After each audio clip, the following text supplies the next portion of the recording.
जरा सोचिए, एक विशाल पौराणिक युद्ध का मैदान, इतिहास की सबसे बड़ी सेनाएं एक दूसरे के सामने खड़ी हैं और ठीक बीच में एक महान योद्धा है जिसके सामने एक ऐसा मुश्किल फैसला है, एक ऐसा फैसला जो दुनिया की सबसे गहरी और सबसे जरूरी बातचीत की शुरुआत करने वाला है।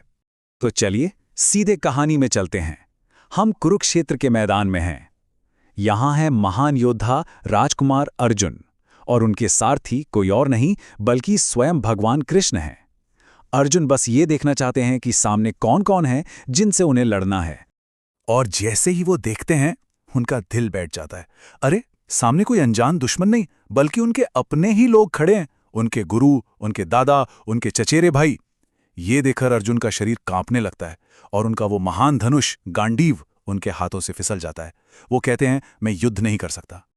और बस यहीं से गीता का असली सार शुरू होता है।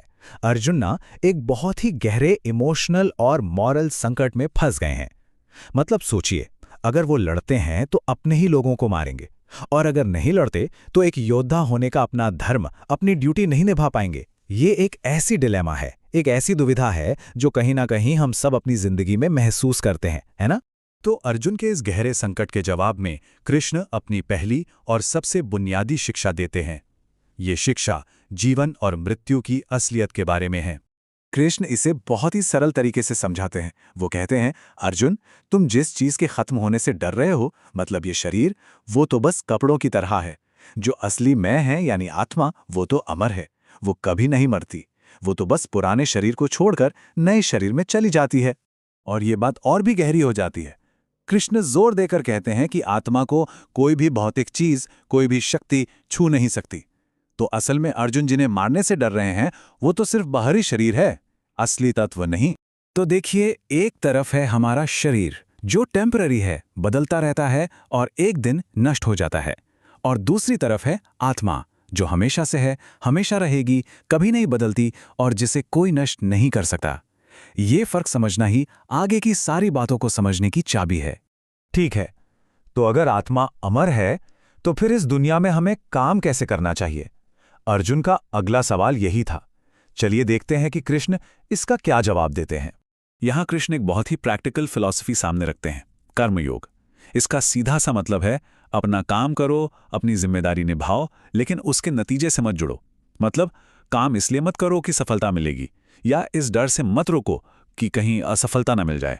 इसको ना 3 बहुत ही सिंपल स्टेप्स में समझ सकते हैं। स्टेप 1, आपका जो भी काम है, आपकी जो भी ड्यूटी है, उसे पूरे फोकस और अपनी पूरी काबिलियत से कीजिए।